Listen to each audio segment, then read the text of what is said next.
Good evening and welcome to DETV News, your trusted news source. I'm Matt Ford. We begin tonight with a police investigation after a racist symbol was painted on several businesses, stop signs, and billboards around Wilmington. Police say at least 4 swastikas were painted in the western part of the city between 11:30 p.m. Friday and midnight Saturday.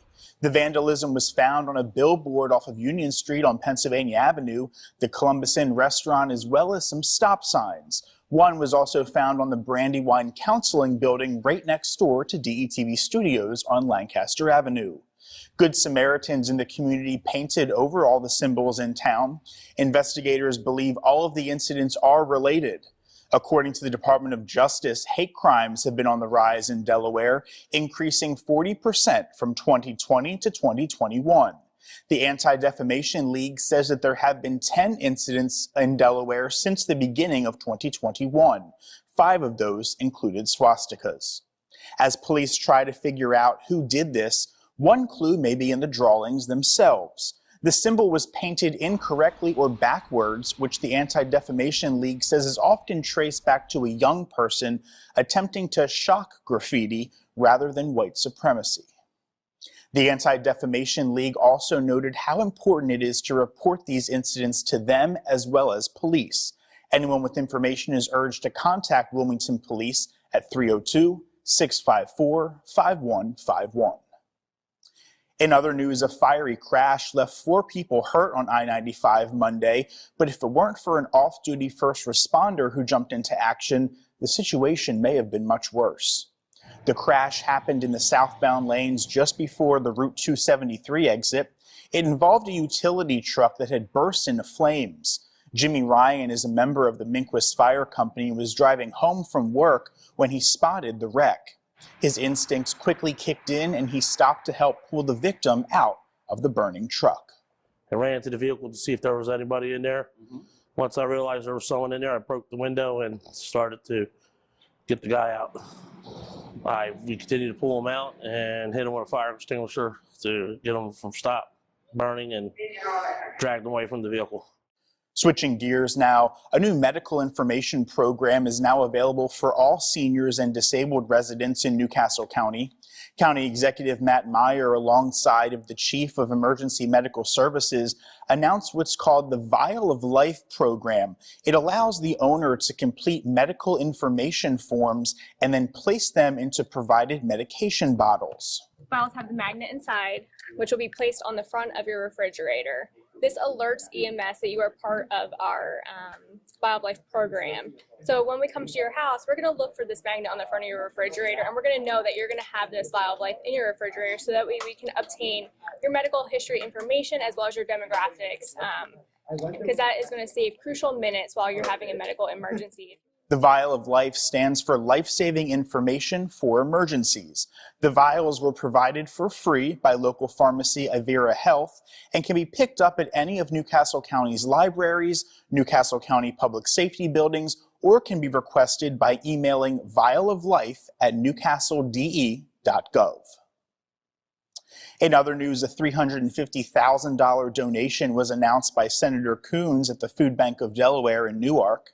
The donation came from Bank of America to help address food insecurity in the region and to help the growing need for services and hunger relief due to the pandemic. In Delaware, thousands of adults and children are facing hunger each day. For every $1 donated, the organization can provide up to 3 meals to the community. The bank's donation will help provide over 1 million meals to families throughout the first state. And it looks like the weather will be warming up for the most part this week. Here's a look at your local forecast.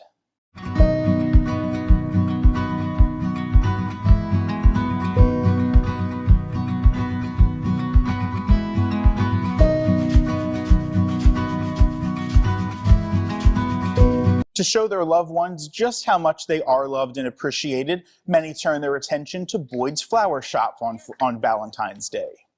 Valentine's Day is the biggest day of the year for many florists, and for Boyd's Flower Shop in Wilmington, it was a very busy day. Usually Valentine's Day is the busiest day of the year, and it is the busiest time of the year as well as Mother's Day. The shop even offered custom flower arrangements and delivery for those looking for those last-minute gifts for their sweethearts. People can come in and pick up the orders that they've placed previously, and they can shop in the store and take what they see. And love was literally in the air as the Brandywine Valley SPCA participated in a nationwide Valentine's Rescue Series that airlifted 500 at-risk homeless pets to safety. 40 of those pets were flown into the Newcastle County Airport from Miami. They came from the Miami-Dade Animal Services, an intake shelter that struggles with more intakes than adopters. The dogs and cats were made available on Sunday at Brandywine's adoption centers. The larger animals were part of the Be Mine adoption special, costing only $14. Well, as I'm sure you know, this past Sunday was Super Bowl Sunday, and many Delawareans gathered at the Queen in Wilmington to watch the Rams beat the Bengals. The Queen hosted a craft beer bowl Super Bowl party where people were able to watch the big game on an 18-foot screen while enjoying good food and top-notch beer from several local breweries. Well, I have to say that my favorite part of this year's Super Bowl was definitely the halftime show, but Nick Alessandrini is here to tell us a little bit more about the game. Hey, Nick.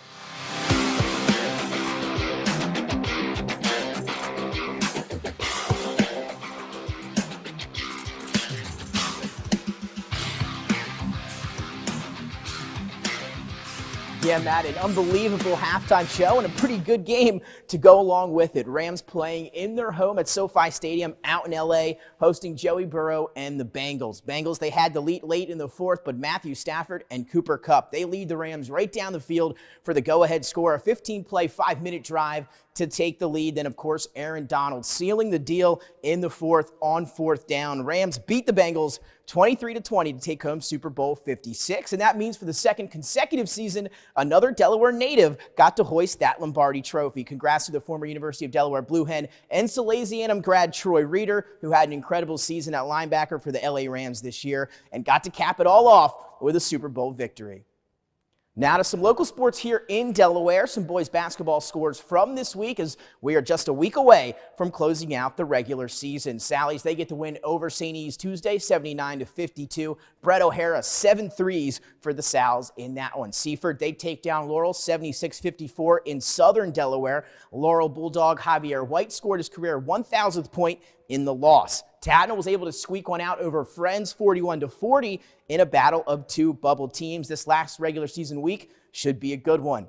The Wrestling State Duels wrapped up on Saturday. First round was last Wednesday with all the teams still alive, heading to Smyrna High School to fight for the D1 and D2 state titles. In Division I, Cape Henlopen, your #1 team all season long, they completed their quest for back-to-back state championships, a 43-26 win over Cesar Rodney. The Vikings beat Smyrna in the semis, while CR upset the #2 seeded Sals.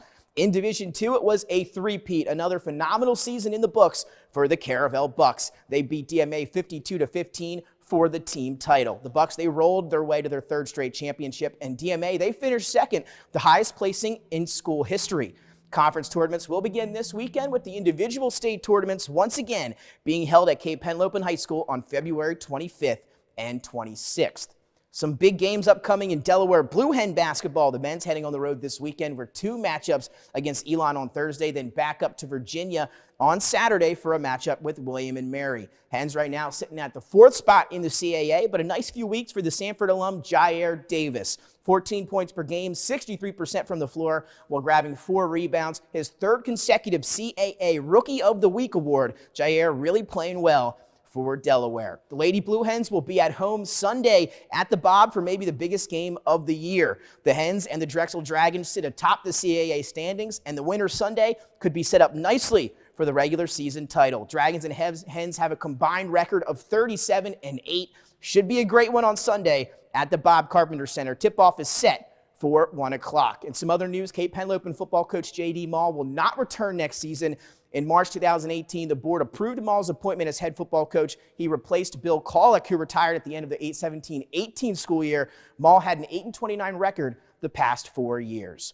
That's all for DETV Sports. I'm Nick Alessandrini, and I will see you next time on DETV News. Back to you, Matt. Nick, thank you. Well, that'll do it for this edition of DETV News. Here's what you can look forward to on tomorrow's edition. And we thank you so much for watching DETV News. I'm Matt Ford. Be sure to check out DETV across social media. Stay well, and we'll see you next time.